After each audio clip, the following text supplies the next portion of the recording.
Break ನಂತರ ಸುವರ್ಣ ನ್ಯೂಸ್ಗೆ ಮತ್ತೆ ಸ್ವಾಗತ. ಯುಪಿಎ ಸರ್ಕಾರದ ಮಿಸ್ಟರ್ ಕ್ಲೀನ್ ಸಚಿವ ಎನ್ನುವ ಖ್ಯಾತಿ ಪಡೆದಿದ್ದ ಕೇಂದ್ರ ಪೆಟ್ರೋಲಿಯಂ ಸಚಿವ ವೀರಪ್ಪ ಮೊಯ್ಲಿ ಹೆಸರಿಗೂ ಈಗ ಕಳಂಕ ಅಂಟಿಕೊಂಡಿದೆ. ಕೇಂದ್ರ ಸಚಿವರಾದ ವೀರಪ್ಪ ಮೊಯ್ಲಿ ತಮ್ಮ ಪ್ರಭಾವವನ್ನು ಬಳಸಿ ತಮ್ಮ ಕುಟುಂಬ ನಡೆಸುತ್ತಿರುವ ಕಿಸಾನ್ ಸಭಾ ಟ್ರಸ್ಟ್ ಹೆಸರಿನ ಸಂಸ್ಥೆಗೆ ಕೋಟಿಗಟ್ಟಲೆ ಹಣವನ್ನು ದೇಣಿಗೆ ಪಡೆದಿರುವ ಆರೋಪ ಕೇಳಿಬಂದಿದೆ.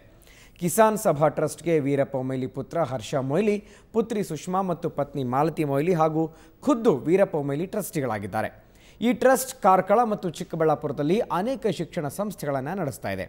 ಈ ಶಿಕ್ಷಣ ಸಂಸ್ಥೆಗಳನ್ನು ನಡೆಸೋದಕ್ಕೆ ಬೇಕಾದ ಹಣವನ್ನು ವೀರಪ್ಪ ಮೊಯ್ಲಿ ಐಟಿಸಿ ಕಂಪನಿಯಿಂದ ಕೊಡಿಸಿರುವುದಕ್ಕೆ ಅವರ ಪುತ್ರ ಹರ್ಷ ಬರೆದಿರುವ ಇಮೇಲ್ ದಾಖಲೆ ರೂಪದಲ್ಲಿ ಸಿಕ್ಕಿದೆ.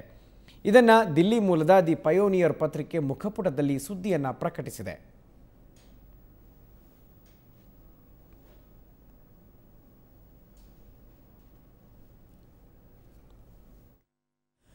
ಆದರೆ ಈ ಕುರಿತು ಪ್ರತಿಕ್ರಿಯೆ ನೀಡಿರುವ ಸಚಿವರು ತಮ್ಮ ಮಗನ ಕಂಪನಿಯಲ್ಲಿ ಯಾವುದೇ ಲೋಪವಾಗಿಲ್ಲ, ಕಾರ್ಪೊರೇಟ್ ಫಂಡಿಂಗ್ ಸಮರ್ಪಕವಾಗಿದೆ, ಪತ್ರಿಕೆಯಲ್ಲಿ ಪ್ರಕಟವಾಗಿರುವ ವರದಿ ಸುಳ್ಳು ಅಂತ ವೀರಪ್ಪ ಮೊಯ್ಲಿ ಹೇಳಿದ್ದಾರೆ.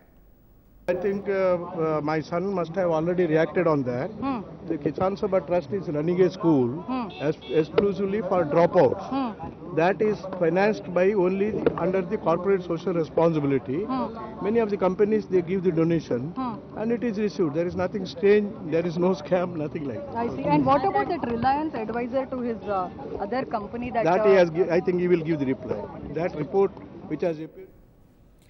ಲೋಕಸಭೆ ಇವತ್ತು ಗದ್ದಲದ ಗೂಡಾಗಿತ್ತು. ಕೇಂದ್ರ ಸಚಿವ ಬೇನಿ ಪ್ರಸಾದ್ ವರ್ಮಾ ಮತ್ತು ಮುಲಾಯಂ ಸಿಂಗ್ ಯಾದವ್ ನಡುವೆ ಬಿಗ್ ಫೈಟ್ ನಡೆಯಿತು. ಭಯೋತ್ಪಾದನೆಗೆ ಮುಲಾಯಂ ಬೆಂಬಲ ನೀಡಿದರು ಅಂತ ಬೇನಿ ವಿವಾದಾತ್ಮಕ ಹೇಳಿಕೆ ಕೊಟ್ಟರು. ಇದರಿಂದ ಎಸ್ಪಿ ಸಂಸದರು ಬೇನಿ ವಿರುದ್ಧ ಹರಿಹಾಯ್ದರು.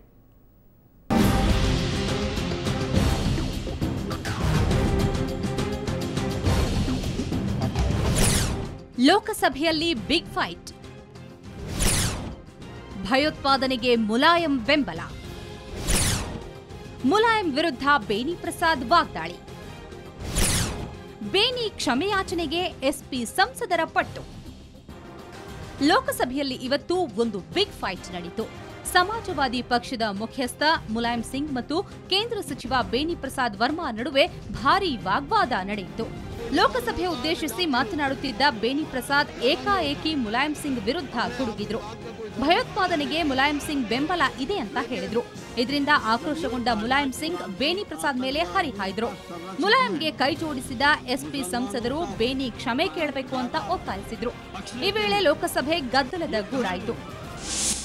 जब ये कहा जाए कि मुलायम सिंह आतंकवादियों का संरक्षक है, मुसलमानों का ज्यादा पक्ष लेते हैं, ये कहा इन्होंने, तो सच्चर आयोग की रिपोर्ट को लागू करने के लिए मांग करना, क्या हम मुस्लिम वो आतंकवादियों के समर्थक हो गए?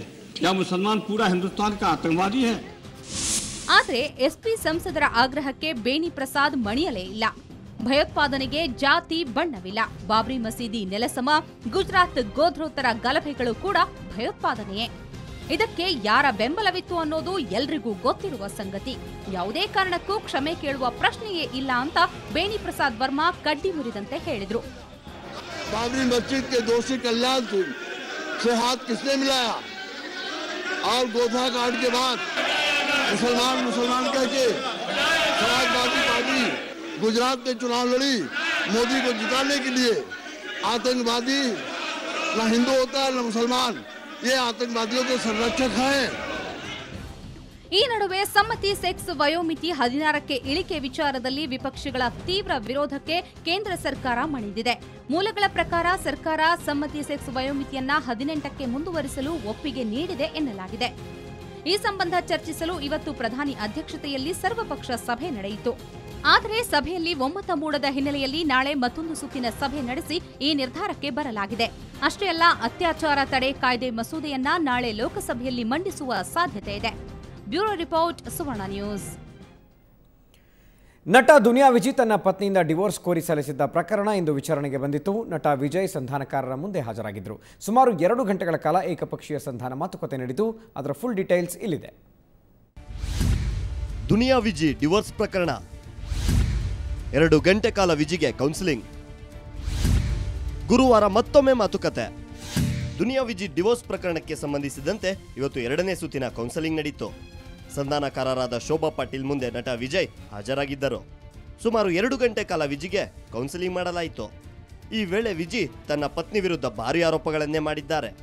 ಪತ್ನಿಯೊಂದಿಗೆ ಕೂಡಿ ಬಾಳುವುದು ಕಷ್ಟವಾಗಿದ್ದು ನನಗೆ ಡಿವೋರ್ಸ್ ಬೇಕೇ ಬೇಕು ಅಂತ ವಿಜಿ ಹೇಳಿದ್ರು.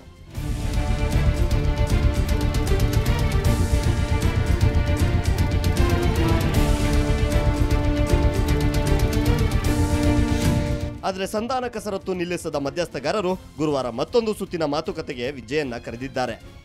ಇನ್ನು ಇದಕ್ಕೂ ಮುನ್ನ ಬುಧವಾರ 1 ಗಂಟೆಗೆ ವಿಜಯ್ ಪತ್ನಿ ನಾಗರತ್ನರನ್ನು ಮಾತುಕತೆಗೆ ಬರುವಂತೆ ಸಂಧಾನಕಾರರು ಸೂಚನೆ ನೀಡಿದ್ದಾರೆ.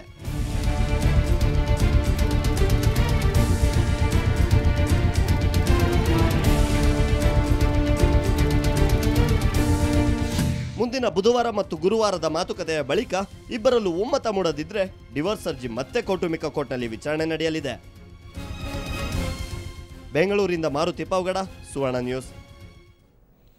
ಇನ್ನಷ್ಟು ಸುದ್ದಿಗಳನ್ನು ನೋಡೋಣ ಬ್ರೇಕ್ನ ನಂತರ.